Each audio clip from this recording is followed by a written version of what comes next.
Καλώς ήλθατε στο ολοκληρωμένο πληροφοριακό σύστημα διαχείρισης και εκμετάλλευσης δασών.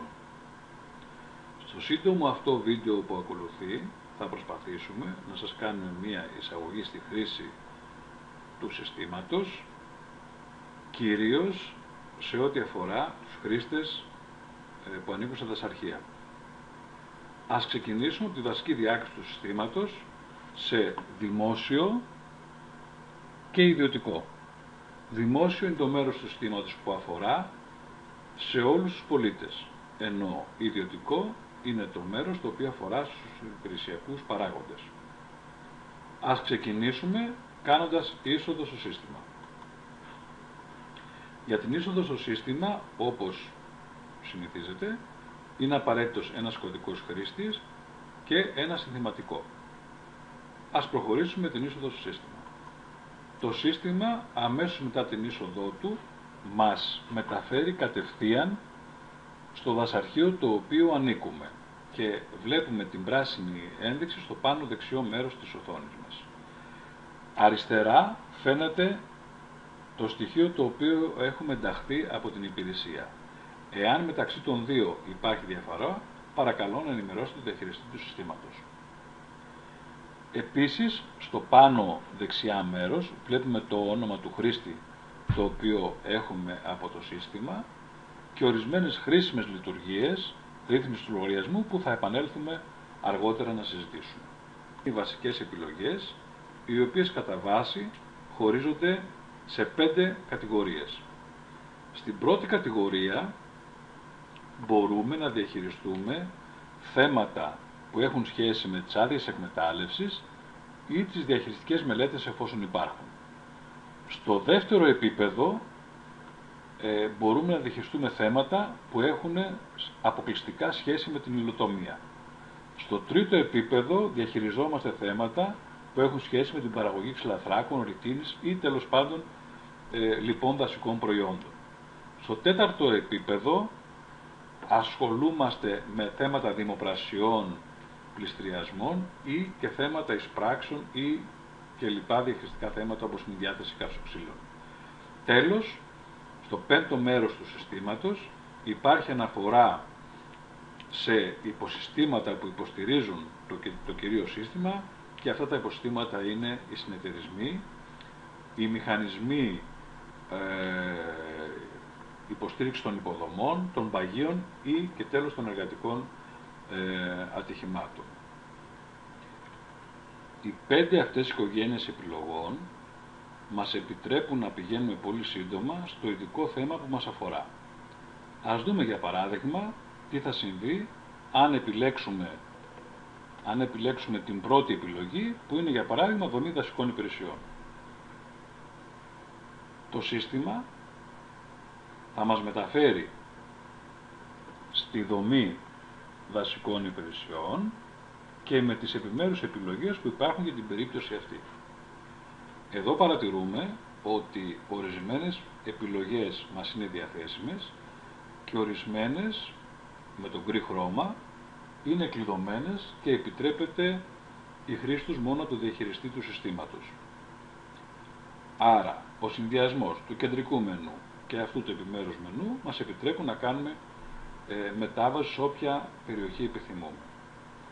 Εκτός από αυτά όμως υπάρχουν και άλλοι 2 χρήσιμοι δρόμοι για να μεταβούμε στην περιοχή εργασίας που επιθυμούμε. Ο δρόμος αυτός, ο πρώτος, είναι μέσω χρήσης της επιλογής συστάδας. Ας υποθέσουμε λοιπόν ότι είμαστε στην περιοχή Σουφλίου, έχουμε επιλέξει το δάσος Ταδιάς και το σύστημα μας παρουσιάζει τα διαθέσιμα δασικά τμήματα για να επιλέξουμε συστάδα. Στην κάθε ένα δασικό τμήμα δίπλα βλέπουμε την ένδειξη ότι έχει παραδείγματος χάρη το πρώτο 4 συστάδες, το δεύτερο 3 και ούτω καθεξής. Ας επιλέξουμε το δασικό τμήμα 12 για να εργαστούμε. Όταν το επιλέξουμε βλέπουμε διακριτά τις 12 συστάδες οι οποίες αποτελούν το τμήμα αυτό με το σύντομο και γνωστό κωδικό του, παραδείγματος χάρη 12α, 12β και ούτω καθεξής, και με το έγχρωμο και μικρότερα γράμματα τον κωδικό της συστάδας, όπως αυτός έχει ταυτοποιηθεί από το σύστημα ΕΠΑΔ. Άρα, ο ένας τρόπος εργασίας είναι να επιλέξουμε τη συστάδα μέσω αυτού του μηχανισμού και να μεταβούμε εκεί για να εργαστούμε. Ας επιλέξουμε λοιπόν τη συστάδα 12β.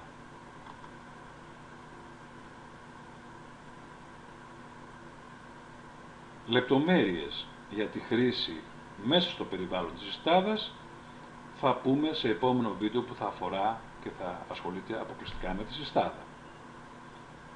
Ο άλλος τρόπος για να μεταβούμε πάλι σε παρόμοιο σημείο είναι μέσω του πληροφοριακού αυτού σημείου να επιλέξουμε συστάδες και εν συνεχεία να χρησιμοποιήσουμε την επιλογή εντοπισμός συστάδων.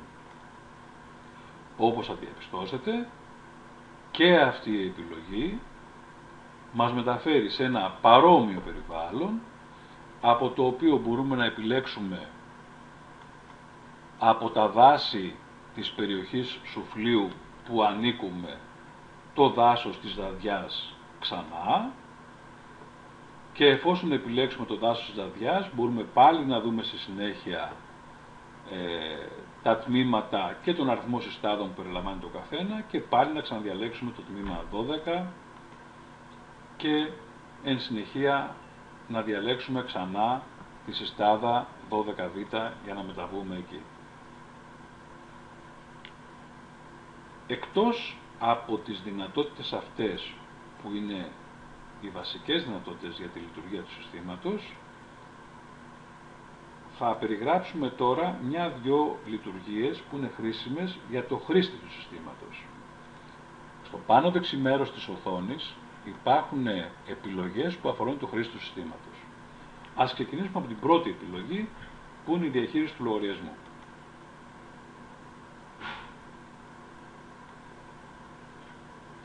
Μέσω της επιλογής αυτής μπορούμε, παραδείγματος χάρη, να αλλάξουμε το ονοματεπώνυμό μας, όπως έχει αναφερθεί στο σύστημα, εάν δεν έχει εισαχθεί σωστά. Δεν μπορούμε να μεταβάλουμε το οργανωτικό επίπεδό μας, ούτε τη μονάδα υπαγωγής, γιατί αυτό είναι όπως το έχει ορίσει ο administrator. Σε περίπτωση που λάθους, παρακαλώ να απευθυνθείτε στο διαχειριστή του συστήματος για να το διορθώσει. Στο κάτω μέρος της οθόνης αυτής βλέπουμε ορισμένα στοιχεία που έχουν σχέση με τα τεχνικά στοιχεία σύνδεσής μας.